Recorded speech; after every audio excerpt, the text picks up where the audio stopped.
Did you not know that wealth is not only in your wallet, but it's in your mind? Stay tuned. We're going to talk about mental health.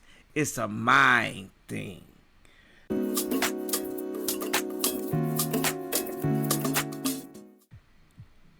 Let's talk about wealth is not only in your wallet, but in your mind.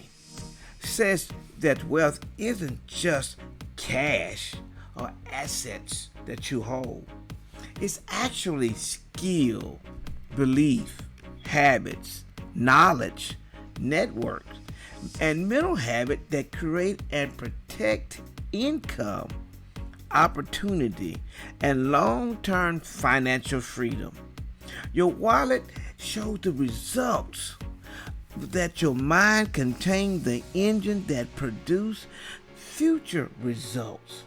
The phrase wealth is not only in your wallet but in your mind has layers of meaning.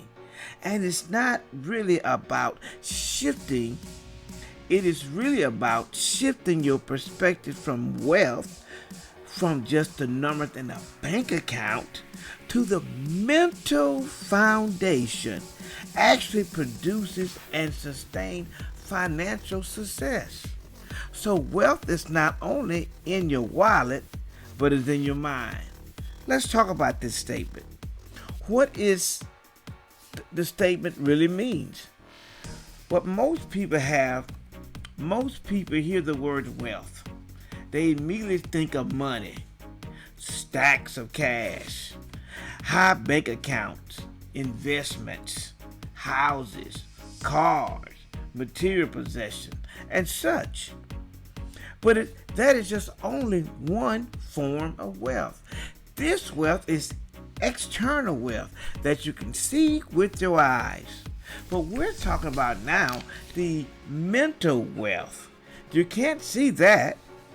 Wealth is not only in your mind but in your wallet. Statement emphasizes that true wealth begins internally. It begins with a thought. Your thoughts, your beliefs, your knowledge, your habits, and your mindset determine whether or not you get the money. Whether you keep it, whether you make it grow, or whether you pass it on and create a legacy. Remember, your wallet is the result, but your mind is the cause. I'll say again, your wallet is the result, but your mind is the cause. Could it be that your thoughts are keeping money away from your wallet? Could that be the case? Only the mind knows the answer to that one. If you lose everything today, you lose everything in your wallet today, but have the wealthy mindset, you can rebuild, regain, recuperate back to the same thing that you once were.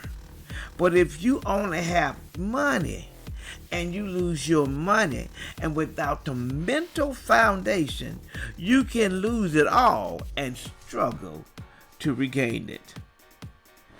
That is reason why wealth starts in your mind. Now I'm going to attempt to break it down here so you can understand it just a little bit better. Get a pen, piece of paper, take notes, let's go forward. Breaking down wealth in your mind, what it actually is. They are the pillars that make up the mental wealth. Number one, knowledge and skills. What you can do that others will pay you for. Your technical skills, your skills in sales, your skills in investment know-how, your entrepreneurship. People would actually pay you for that. It starts mentally and then it goes into the wallet. If you have those particular skills, someone needs those, you can actually make money out of those. Number two, financial literacy. You need to understand what money is, how to make money, how to invest money. You need to understand about taxes. You need to understand about debt, interest payment, compounding interest, and business basics. If you're not running your home like a business, then you need financial literacy. Number 3, specialized skills. Do you have skills that someone else won't, that nobody else has? Such as marketing skills. You're good at sales. You make the top sales every month. Your real estate knowledge blows everybody out of the water. They don't know as much as you. You got a coding experience, coding knowledge that people want, or any high value craft. Your hands, your mouth. You have hands that everybody want to take pictures of. Because you put it on the newspaper, or put on the front of magazines. You have to use those particular skills because those skills will cause you to make money. Let's break it down even more. Wealth is in your mind. Why? Because you need to have continual learning. Continual learning. You need to stay up to date with all the trends, all the market data, and all the employment opportunities, whether in your business or at home or whatever you may be. You need to stay in touch with that. Why? Because the more you know, the further you will go. That's what I said. Take it from the Credit Commando. Here's the next one. Mindset and beliefs. Oh my God. How do you think about money? Do you think money is only meant to be spent? Do you think money is only meant to be saved? Do you think money is only meant to be invested? You're going to spend it, you're going to save it, or you're going to invest it. But you're going to do one of the 3. Okay? Because if you give it away, it's like you're spending it anyway. Do you have a scarcity mindset? Do you have a growth mindset? Okay? Do you have it in your head?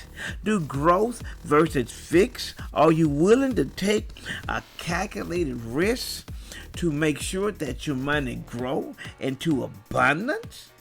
Abundant mindset versus scarcity mindset. When you think of abundance, you think of more, and more. But when you think of scarcity, you have fear, and you think that you're going to lose everything that you have. Oh, I don't have but this, and if I invest it, or if I do this, I'm going to lose it. That is a scarcity mindset. You have to get away from that and get into the abundant mindset. Abundance means more, scarcity means less. The wealth in your mind talks about value. What do you value? Believe that money can create and provide value? Does money create and provide value? Or is it just meant to be spent? It is not just an inheritance of luck. It does create value. When your money creates value, because your mind thinks it, your money reaps it, and now you have value. Value is something somebody else look for or they want. So, yes, to believe that money does create value. It does create value because it provides goods and services. The next one, seeing challenges as opportunity to grow and not dead end. When you think with your mind, wealth is in the mind. So the mind is always looking for different challenges and opportunity to grow. Not to be a stalemate, not to stay in one place, but to move. Money is called currency. That means it continues to move. And you need to ensure that your money is always moving, because why? It has an opportunity to grow. Now here we go with the next one. Habit and discipline. Oh my God, the D word, discipline. H word, habits. Bad habits or good habits, good discipline or bad discipline. Let's take a look at it. Savings it's a habit, but you also have to discipline yourself. But I don't like to use the word burden. That's an ugly word. Let's use spending plan. Let's show you how to spend your money, not how to budget and save it, but to spend your money, okay? You have to learn about delayed gratification. You can't have everything now that you want. Some things that you want, you might have to put it on hold because you have an immediate need with the financial money that you have, and you can't spend it that way. Okay? But one thing about it, you need to be showing up consistency. You have to have consistency because discipline calls you to have consistency. Okay, it's consistency in saving, consistency in spending, consistency in investing. You need to have consistency, and if you don't have that, then you don't have discipline. Okay? One of the things that we said, when wealth is in the mind knows that you need to live below your means. You can't make $1,500 a month and spend $1,800 a month. If you do that, you're already in the hole, and you will have more month than money, and you want it to be the vice versa. You want more money than month. Okay? And if you don't live below your means, you are stealing from your future. Okay? You are stealing from your kids' future. You are stealing from your grandkids' future. So you need to live below your means so you have safety, and peace of mind. So you have to be worried about whether you can pay the bills or not. One of the things that you need to do also is review regularly and adjust your financial plan. If you don't have a financial plan, you need to get one. Do you know how much money coming inside your house? You know how much money going outside your house? Do you know what you're doing in the next 18 months, 24 months for big purchases or small purchases or going on vacations or trips? Do you have a plan at all? Okay, so having a financial plan gives you more of a wherewithal where you can say, this is my plan, this is what I'm going to do with my money, and your money has a target. Okay, your money has a target. You need to review that often, whether you review it 3 months, you review it every 6 months, you review it every year, but I recommend at least 3 to 6 months. Just pick your plan up, take a look at it, see where you're going, see what you're doing, and then you can go from there, okay? But you need to review it regularly. Now, here's another one, emotional control, what I call emotional spending, okay? You just spending because you're sad. You spending because you don't have anyone to be with. You just spending because you just got it to spend. Resisting panic selling. Resisting impulse buying. Resisting abandoning long-term plans to get the things that you want now. Okay, you have to resist the emotional spending. Is only because you have it, or you going into something that you may need, or you just want to spend the money because the money is spinning a hole in your pocket. You can invest it rather than spend it. When that money leaves your hand, there's no guarantee that you're gonna get that money back when you spend it. Okay, one of the things you have to have, and wealth is in your mind, is patience. See, this is the thing that a lot of people don't have. They want immediate gratification. They want it now. They want everything to be right now, this second, this minute, right now. Okay? And they don't understand that building wealth is for long term. You know, overnight wonder is an overnight blunder. If you get the money all at once, you have to watch yourself because you'll spend it all at once. But if you work for it, you have sweat equity in and getting your investment and with your money, then you have an opportunity to say, listen, I work hard for this money. I took patience out of my time to get this money.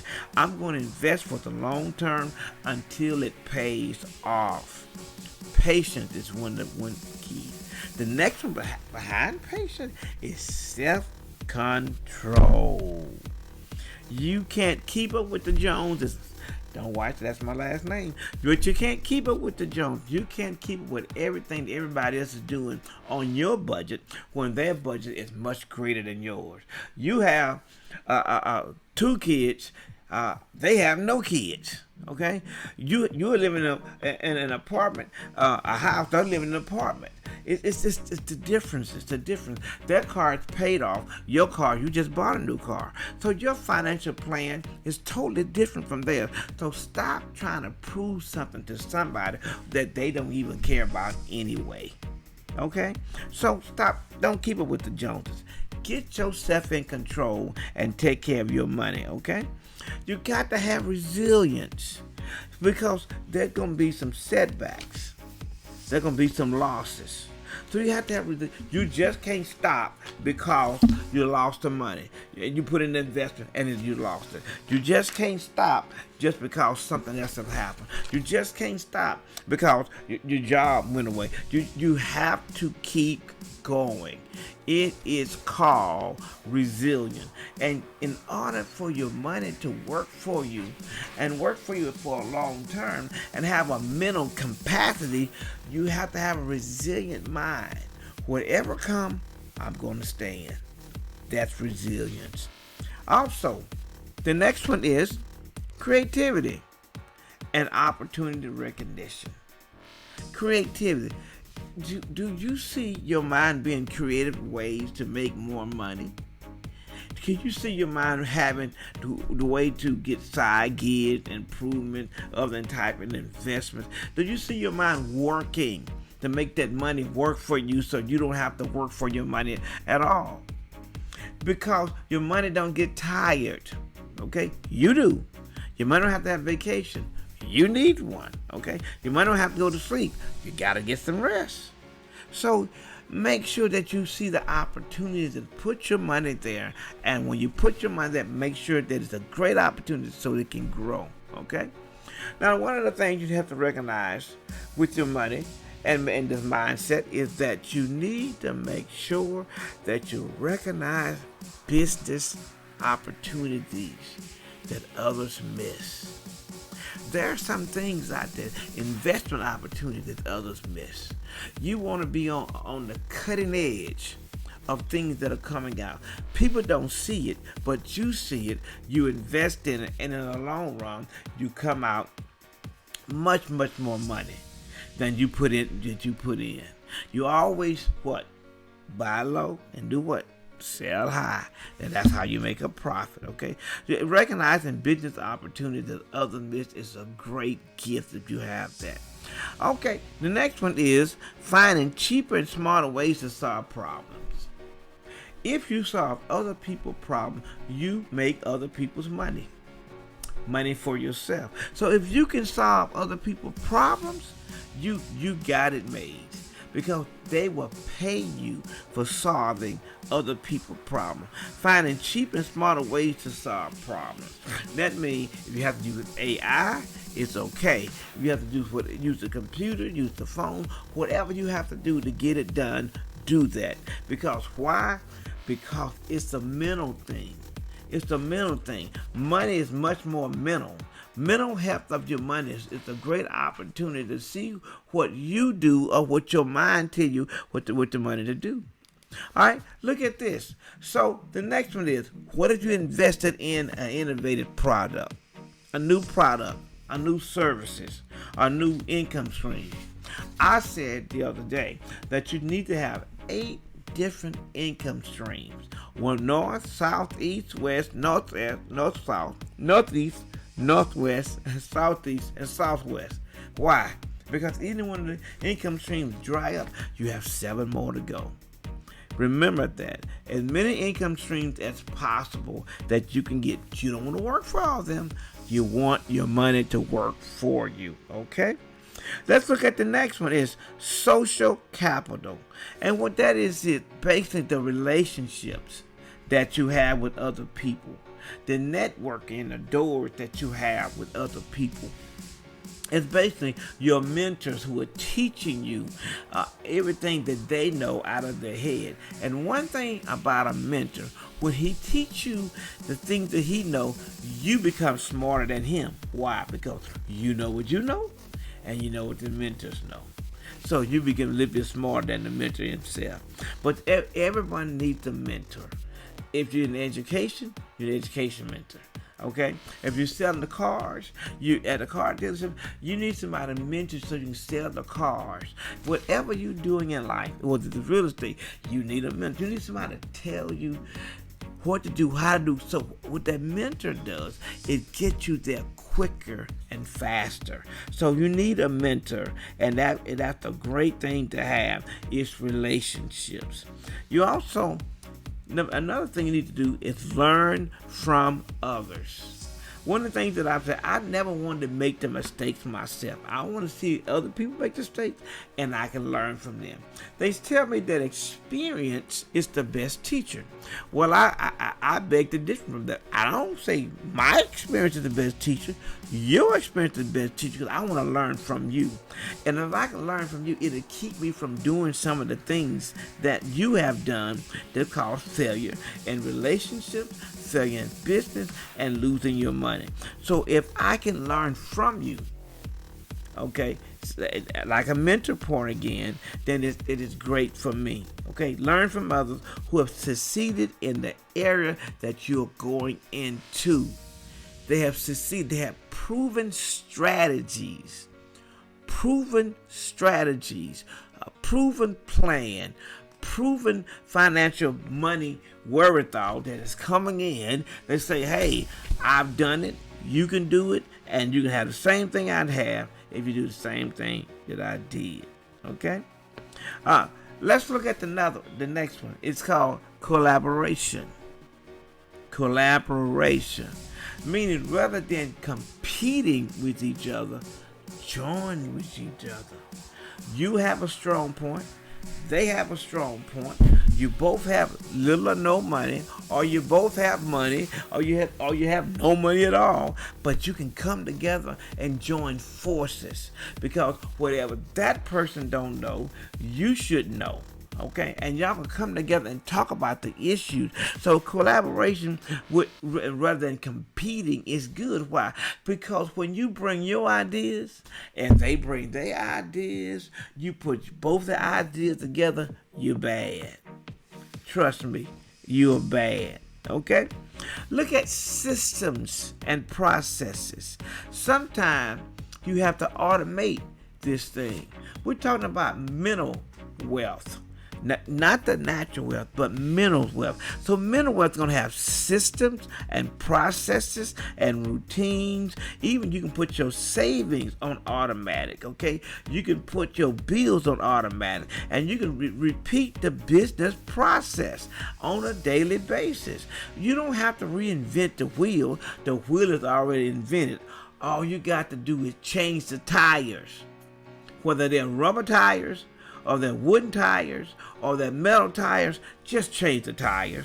The wheel is already invented, okay? So put a system in place that works for you. My system may not work for me. My system may not work for you. Your system might not work for me. But you can put your system together, and I can put my system together, and we can make this thing work together. How about that? We have another one here. Now, one of the things that I would say, especially for our men, is health. Health and energy. If you make the money and you can't spend it, or you can't enjoy it because you are in bad health, then somebody else get an opportunity to spend it.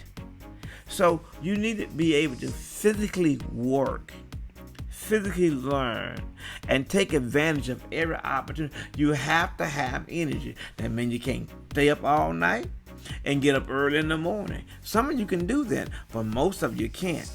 Stay up all night and get up early. And as you get older, you're going to need more rest. So the deal is, while you are young, you need to kill everything that you can kill and plant seeds, because when you get older, what happens is you will live off of the thing that you planted while you were young.